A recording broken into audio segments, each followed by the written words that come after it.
Broadcasting live from the School of Athens. This is Europe and the People Without History, everyone's favorite AP World History Review service. Today we are going to begin our discussion on with period 4 of the College Board's AP World History Concept Outline by discussing Key Concept 4.1.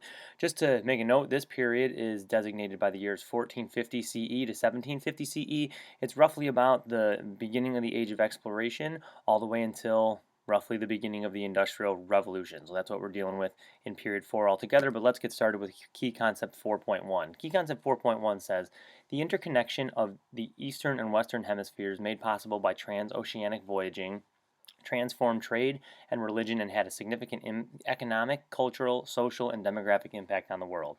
There's a lot to digest there, so why don't you pause me and write it down in your own words. Hopefully you wrote down something like this. The interaction between the old world and the new world had profound effects on both sides. So let's try and unpack this. Key concept 4.1 Roman numeral 1 says, existing regional patterns of trade intensified in the context of new global circulation of goods. So we're going to be talking first about these existing trade networks that intensify. If you recall, there was trade in the Mediterranean Sea that looked kind of like that. It was dominated in this period by Italian city-states like the Venetians, and then later on by the Ottomans. But just to remind you that it's there.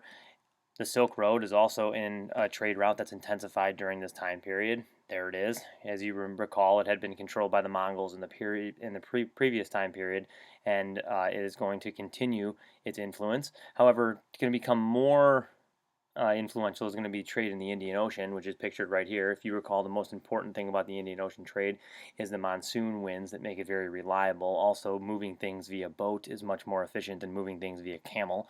So the Indian Ocean trade is still going to intensify during this time period. We have trans-Saharan trade, which is probably going to be the most impacted of all during this time period because, of course, with the emergence of the Atlantic trading system, trans-Saharan trade is going to no longer be as required. So those are our four trade routes that had been around for a while, and they're going to intensify during this time period. So they're going to intensify because there's an increase in goods that leads to more trade. The improved technologies that we're going to talk about in a second led to trade further away. And then this intensified trade is going to lead to conflicts between different merchants and governments, which is going to be the discussion or the topic of a later key concept Roman numeral. All right. So of all these things, I'm going to give you one snapshot of something that I think is super important, that the College Board thinks is super important as well, and that would be the fall of Constantinople. So if we're going to see how those prior trade routes are impacted by some of the changes that occur, let's talk about this as a case study. So Constantinople falls in 1453. The Ottomans take it over from the Byzantines, who had been kind of holding on for dear life for a long time. It's conquered by Mehmed II, and it's had functioned as a major trade route between Asia and Europe for a long time, which is why the Ottomans wanted to take it. This was sort of the crown jewel of the area. So as a result, it's going to force Europeans to seek other routes to the east. So no longer can they use their Mediterranean trade routes to get to India and to Asia. They're going to have to find a new way. The Muslims, who are very hostile towards the Christians during these time periods because of the residual effects from the Crusades, are going to make it difficult for them to trade through there. So they have to find a new way, which is going to bring us to key concept 4.1 Roman numeral 2.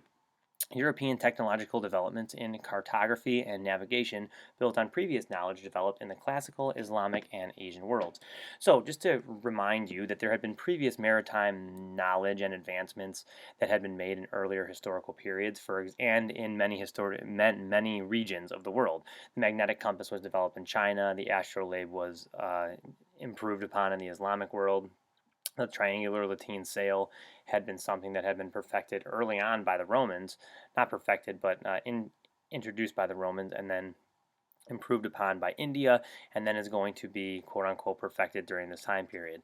Europeans are going to add their own advancements due to their need to conquer the seas. They're going to introduce new types of ships, the caravel, which is favored by the Spanish and the Portuguese, the flute, which is favored by the Dutch, and these ships carry on them a stern post rudder, which allows the ships to be more agile in the sea, which is going to be super important when you're sailing over long distances, like from Europe to the Americas. Okay, key concept 4.1 Roman numeral 3. Remarkable new transoceanic maritime reconnaissance occurred in this period. Just so you know, reconnaissance just means exploration. It's just a fancy word. Anyways, we'll move on. because of these technological advances that we just talked about, you're going to start to see the emergence of some influential explorers and non-explorers. Let's go ahead and talk about the non-explorer first. So Zheng He was a Chinese admiral who had a massive flotilla of ships. It was huge, way bigger than anything any European had at the time. And he sailed from China throughout the Indian Ocean, seeking to extract tribute from different places in the Indian Ocean and seeking trading partners for people who could trade with China. What he finds is nothing that important. He wasn't exploring because the Indian Ocean had already been explored before that, and basically he brings a bunch of zebras and giraffes home from Africa. Doesn't impress the Ming, and so the Ming end the voyages after Zheng He dies, and they use their money and resources to build a big wall and isolate themselves. Nevertheless, he sort of sows the seeds for exploration later on, not directly, but sort of indirectly. He's the first big explorer of the time. What does that tell us? Well, that China is really good at sailing before Europe is. Okay, the first big European explorer that busts onto the scene is Bartolomeo Diaz, and he's from Portugal. His claim to fame is that he sails around the southern tip of Africa. Why is this important? Well, that's the first thing that you have to do to be able to sail to India. So a European had never done that before, and so for him to blaze that trail is a bit important.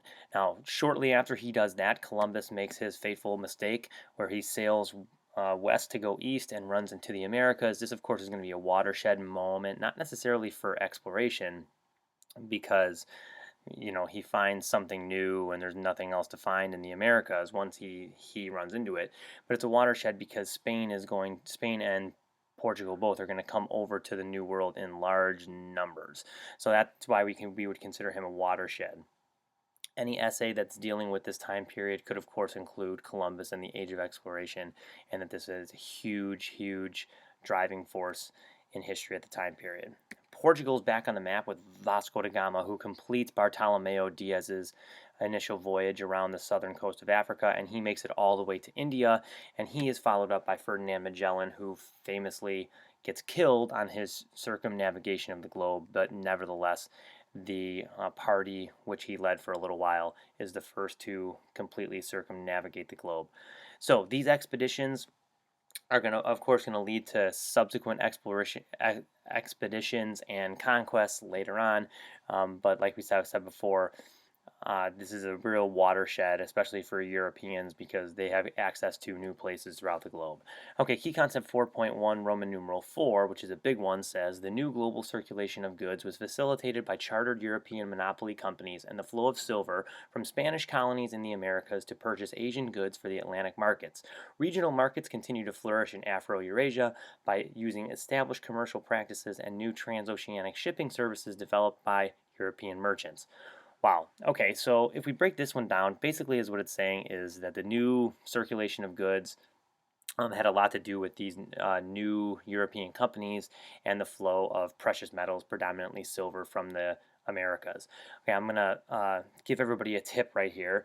There is a common DBQ that's used among world history teachers that has to do with the flow of silver. Silver is super important. It's the sugar of precious metals. It's not something that's often overlooked, but um, quite influential in world history. So this might be a good key concept to hone in on. All right, so Europeans had transformed their economies once they began colonization, and they instituted an economic policy called mercantilism. Now, this is where we can get kind of bogged down and boring, especially for those people who find economics especially hard to handle, but I'm going to try and do my best, so hopefully it helps. Mercantilism is the economic idea that a country should take in more money than it spends. Now, that's easy to understand because all of you out there who have a bank account want to take in more money than you spend. Now, in order to do this, they need not only colonies, but they need people to tax, so they're going to tax those colonies, but then also they need to make sure that they control everything that is moving. So the mother country is going to have 100% strict control of the economy. They're going to dictate what goes where and when, so there's not a lot of free trade going on. That's sort of the opposite of free trade. Anyways, we're going to then see the development of joint stock companies, which work hand in hand with mercantilism, especially in Britain. A joint stock company is when a number of investors get together, they pool their money, and they start a company, but the company has to go through the mother country first. Now, you might say this sounds like the emergence of free trade, but it's not, because, like I said, the joint stock companies still have to go through the mother country. And then we get the emergence of the Dutch East India Company, which is going to sort of depart from the joint stock company idea, because it is going to be the first sort of financial capitalist endeavor, in that they are a company that is not controlled by the country, actually vice versa. They're a company that controls the country, and they're into free trade, or at least they like to espouse the idea of free trade. It's not really all that free, because people aren't able to do whatever they want. But we sort of go from the mother country controlling everything, to companies having somewhat autonomy but still having to answer to the mother country, to companies being able to freely trade without country interference. So these European merchants that work for these companies are going to be the ones who move goods from one post to another. So if we were to look at a map of Southeast Asia, you'll see that the Dutch and the Portuguese had these trading posts. The Dutch obviously more prevalent on this map, but what they would do is they would ferry goods from the different trading posts within Southeast Asia, and they would just they would move good from port to port to port. Not only does this exchange the goods, but it also exchanges the culture, it exchanges the ideas, it exchanges the money. So you can see that the world is really becoming uh, more connected than it ever has before. Okay, so like I just said, this is the emergence of a truly world economy, and the best example of this is, of course, the silver that the Spanish find mostly in what is now Bolivia, in a mountain called Potosi. Now, I don't want you to think that this is the only place in the world that has silver. Japan also has a fair amount of silver, but China is going to extract that very, very quickly. The silver in both of these places is sent mostly. Most of the silver that's found in the Spanish New World is sent to Europe. However, about a third of it goes to China, and nearly all of Japan's silver goes to China. Why does it go to China? Well, China changes their tax structure and demands that taxes be paid for in silver instead of goods, as it had been before. So the silver is going to replace paper money, because the paper money was causing too much inflation. Now, that sounds like a good thing at first, yes, but too much silver comes into China, and it eventually is going to cause inflation as well. Um, in addition, it causes inflation in Europe as well.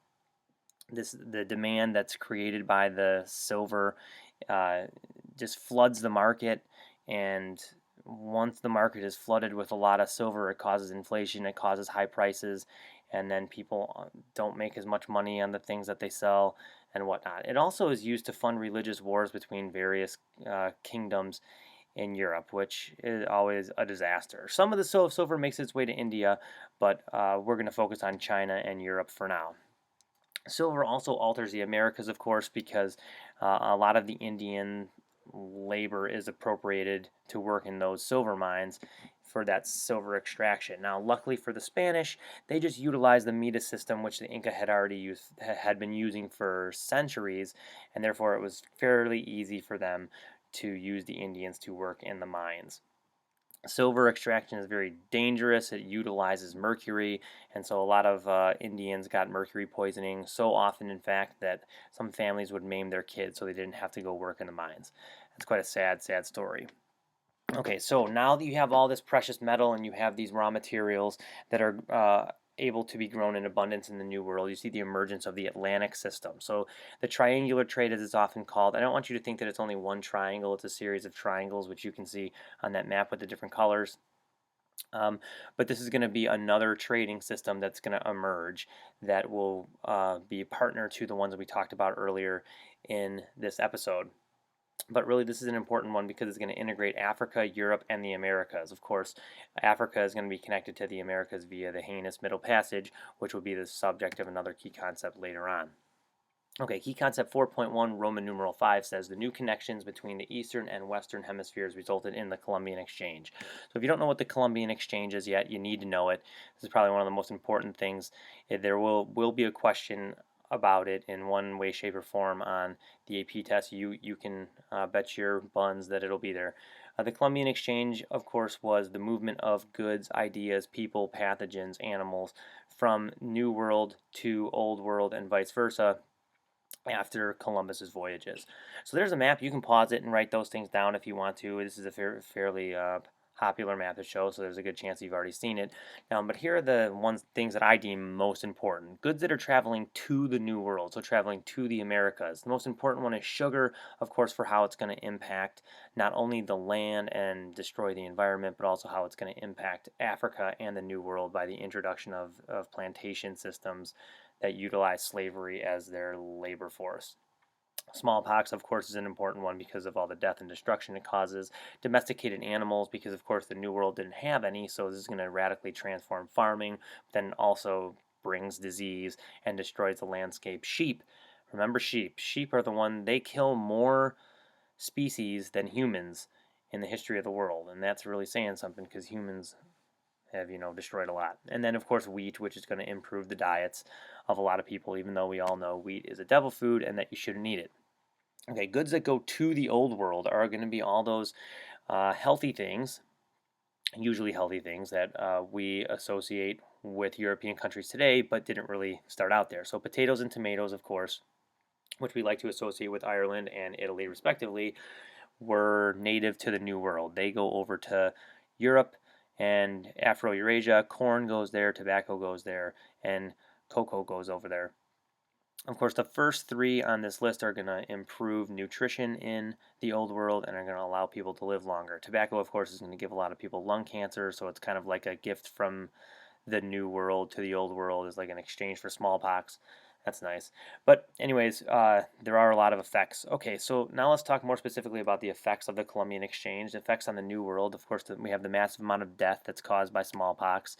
We have the introduction of the plantation system and, of course, slavery is grown on a lot of these plantations. Coffee and tobacco are grown on them as well, and the very rigorous working environments that a lot of people die in.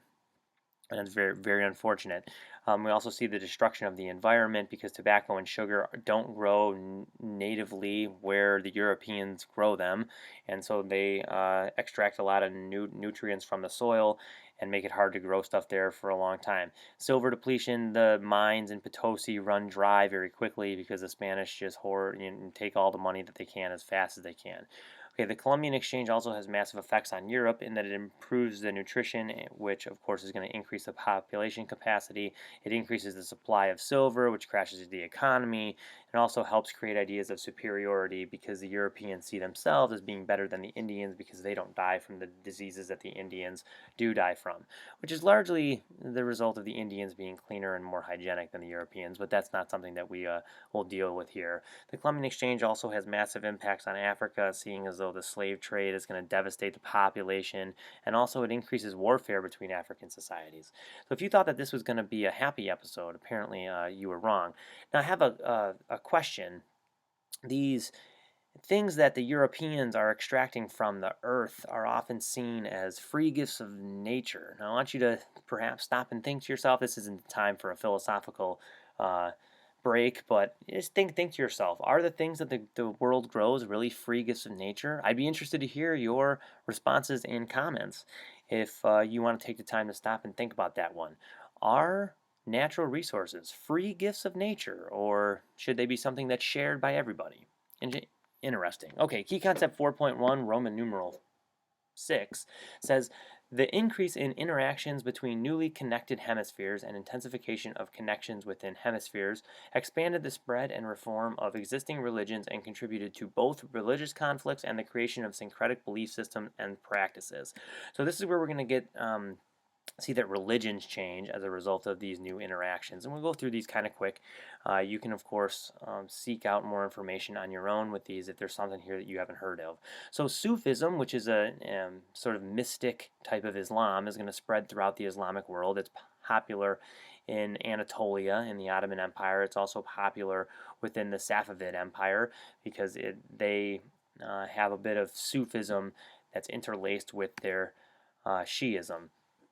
So there's also an intensification of the Sunni-Shia split between the Ottomans and the Safavids. You see the emergence of Protestant Christianity with the Protestant Reformation and Martin Luther's 95 Theses. You see the development of Voodoo in the Americas, which is a blending of African beliefs and Christian ideas, which of course is one of the ways that slaves resisted their captivity in forming new identities in their new unfortunate situation. We see the emergence of Sikhism in India. Sikhism is the blending of Hindu and Islamic beliefs, is still widely practiced um, in that area of the world. And then we see new forms of Buddhism that form in East Asia, predominantly in Japan, who take Buddhism and sort of morph it into a more Japanese style of religion. Key concept 4.1, Roman numeral 7. I know this one just keeps going. I promise it's almost over. As merchants profits increased and governments collected more taxes, funding for the visual and performing arts, even for popular audiences, increased with an expansion of literacy and increased focus on innovation and specific inquiry.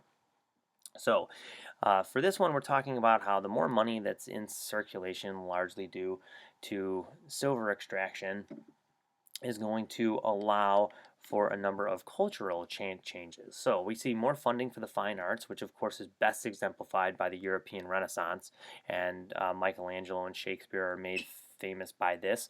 Without the silver that was mined in the New World, you wouldn't have anybody able to pay for these things. Perhaps Michelangelo might have been able to be paid by his Italian patrons because they got most of their money from the Ottomans, but certainly Shakespeare wouldn't have, because England would never have gotten all the silver from Spain after they sunk the Spanish Armada. You also see the emergence of Islamic architecture, which shows the power of those sultans. Mughal art, which is pictured to the right, and architecture, both of which show the power of the leaders. And Japanese haiku, the form of poetry that people are now able to spend their time listening to and spend their time writing as well. You also see an increase in literacy and scientific inquiry because there's more people to fund these types of experiences. So this is going to give way to the scientific revolution, where we see people, instead of relying on religious doctrine to answer their questions, they rely on reason, observation, and more scientific practices. Anyways, more money equals the ability to spend on leisure and education. So, with all that said, probably the most important form of Mughal architecture is the Taj Mahal, pictured there. I think it's the most beautiful building in the world. So this new money definitely did bring us some good things, but then it also brought us some bad, very bad, bad things. With all of that said, my friends, that is how you reach nirvana.